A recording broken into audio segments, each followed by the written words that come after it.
Good morning friends, কি খবৰ আপোনালোকৰ? আশা কৰোঁ সকলোৱে ভালে আছে।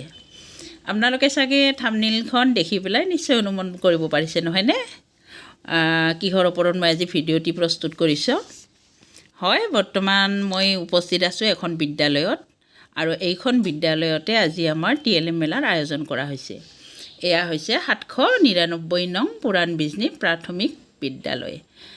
এইখন বিদ্যালয়ত আমি উপস্থিত আছোঁ, আৰু এইখন বিদ্যালয়তে আজি ক্লাষ্টাৰ লেভেল TLM এক্সিবিশ্যন আছে, আৰু ইয়াত আমি উপস্থিত আছোঁ। যিহেতু এটা ক্লাষ্টাৰত বহুকেইখন বিদ্যালয় থাকে, সকলো বিদ্যালয়সমূহৰ পৰা TLM প্ৰস্তুত কৰি আনি ইয়াত এখন মেলাৰ নিচিনা কৰা হৈছে।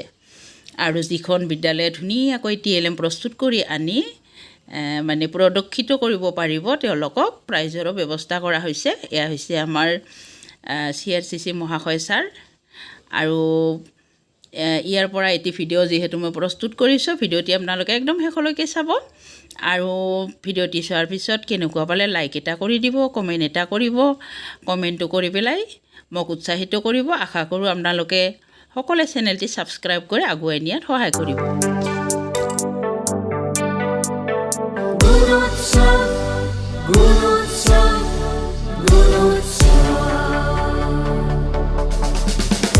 এয়া শিকনৰ উত্তৰণৰ উৎসৱ, এয়া শিক্ষণৰ উত্তৰণৰ উৎসৱ। তাৰপিছত আমি কি কৰোঁ, সময় যায় আমি স্মল লেটাৰ এইটো আপোনাৰ যিটো লেটাৰ এ হয়, তাৰপিছত ইয়াত স্মল লেটাৰ স্মল লেটাৰ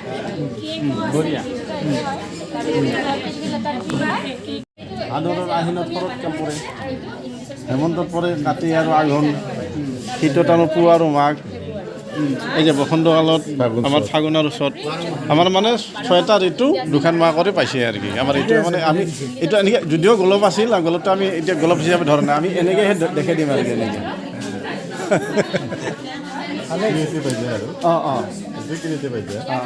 খেলা হ'ল, খেলা হ'ল।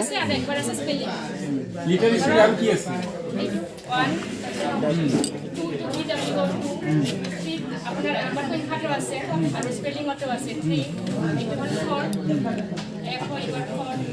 ঠিক আছে। আৰু মই এটা কওঁ হা, এই যিটো কম বেছি আৰু কম বেছিটো আপুনি যিটো উদাহৰণ দি দিলে বেছি ভাল হয়।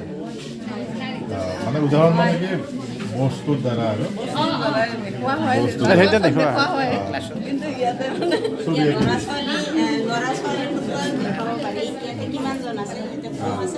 ডাঙা পাল্লা কি হয় মাষ্টাৰ? ডাঙা পাল্লা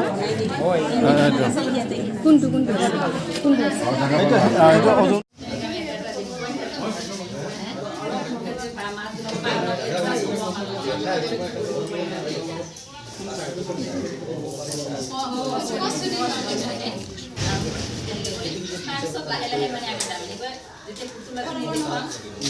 প্ৰথমতে ইয়াতে কি আছে আমি সেইটো নকওঁ, খেলিব দিম আৰু তাৰপিছত মানে লাহে লাহে কমিটো আচলতে সৰ্বৰ্ণৰ পৰিয়াল আৰু মানে তাৰপিছত তেনেকৈ আমি গম পাইছোঁ কি আছে, এক আছে, তাৰপিছত কি আছে, 3 আছে।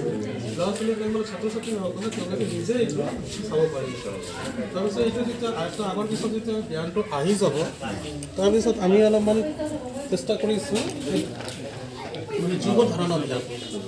যোগ ধাৰণা দিয়াটো আপোনাৰ মানে এইটো শিক্ষণিক সামগ্ৰীৰ জৰিয়তে ইয়াতে তেওঁলোকে এটা নিজে এটা সংখ্যা লিখিব, নিজে আমাৰ কোনো প্ৰেছাৰ নাই। শিকাৰুৱে নিজৰ সংখ্যাটো ইয়াত লিখিব, ইয়াত এটা লিখিব, তাৰপিছত ইহঁতে নিজে যোগ কৰিব। মানে যোগ শব্দটো আমি দিয়া নাই, দিব বিচৰা নাই, তেওঁলোকে নিজে সেইটো কৰি যাব।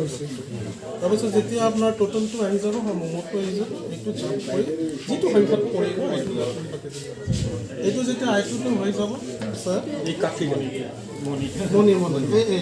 এইটো ফ্লেক্সিবল হয়, এইটো আগা পিছা কৰিব পাৰে। মানে যিটো সংখ্যাত আহিব এইটো তাতে ৰাখি দিব। এইটো যেতিয়া আয়ত্তটো হৈ যাব ছাৰ, তেতিয়া আমি এই যোগৰ যিটো বৃক্ষ এই বৃক্ষৰ জৰিয়তে তেওঁলোকে চেষ্টাটো কৰি আছে যে লগতে আপোনাৰ একৰ লগত এইবিলাক হৈছে সংখ্যাৰ ধাৰণা হয় এটা মাৰ্বলেদি আমি সংখ্যাৰ ধাৰণা দিব পাৰিম তাৰপিছত আমলখি এইটো মাৰ্বল কেইটা লাগি ঠাণ্ডা এইকেইটা আমলখিয়ে আনিছোঁ এইটো তেওঁলোকৰ পুতলা তাৰপিছত এইটো হৈছে আমাৰ কাপেট আমাৰ ধৰ বিদ্যালয়ত বেছি মানে 10জনৰ ভিতৰত একজন মানে ইও আহে এই কথা ক'ব নোৱাৰা চিধা বেছিয়ে নলাহে তেওঁলোকক মানে আমি এনেকৈ দি তেওঁলোকক মানে আমি কওঁ তেওঁলোকে কয় সাধু শুনিব এনেকৈ মুখখন মেলি আমি মানে কিছুমান সাধু কওঁ মানে তেওঁলোকে ক'ব এতিয়া এনেকুৱা সেনেকৈ তেওঁলোকক মানে আমি যাতে আমি কথা ক'ব নোৱাৰিলেও যাতে কিবা ভংগীৰ মানে বুজোৱা যায় তেতিয়া মানে আমি তেওঁলোকক শিকাম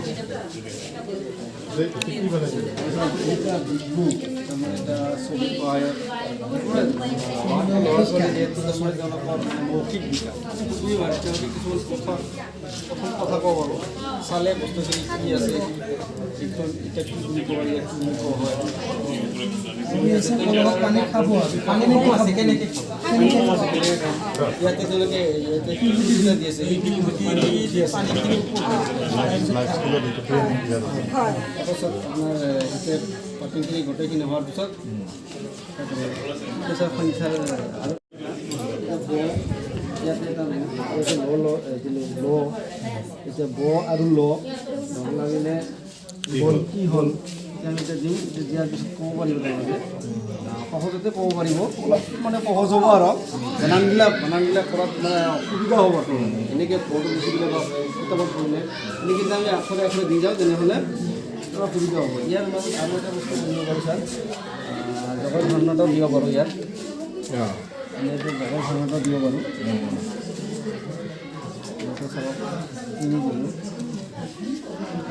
আছে তিনিটা বস্তু তিনি ইয়াতে চাৰিটা আছে 1 2 যিহেতু এইবিলাক ডাঙৰ নহয় তিনিটা গণিত 3 4 কি হ'ব ইয়াতে মানে যোগ কৰা হয়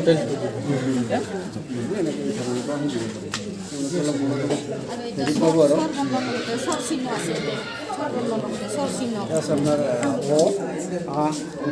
একো নাই যিহেতু মানে হেৰি নাই আৰ কাৰণে স্বৰ চিহ্ন আছে আৰ চুইৰ কাৰণে চুইকাৰ দীঘৈৰ কাৰণে দীঘৈকাৰ এতিয়া আমি এইখিনি এতিয়া আমি এতিয়া আকাৰটো যেতিয়া চিনি পাব তেতিয়া আমি ক'টো এনেকৈ দিয়াৰ লগে লগে কি হ'ল এনেকৈ সুধিব পাৰিম কি হ'ল এতিয়া আকাৰটো বুজি পালে যে কলত আকাৰ দিলে কি হ'ব কাম এনেকৈ আমি দিব পাৰিম আৰু ধাৰণাটো দিব পাৰিম সহজ হ'ব তেওঁলোকে মানে অলপ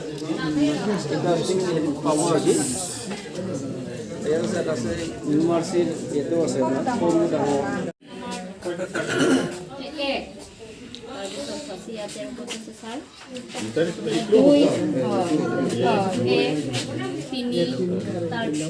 ইফালে যে 4 5 6 7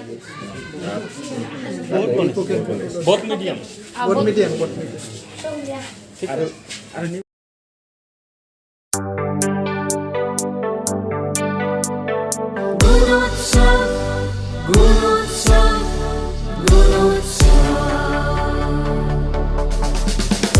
এয়া শিকনৰ উত্তৰণৰ উৎসৱ এয়া শিক্ষণৰ উত্তৰণৰ উৎসৱ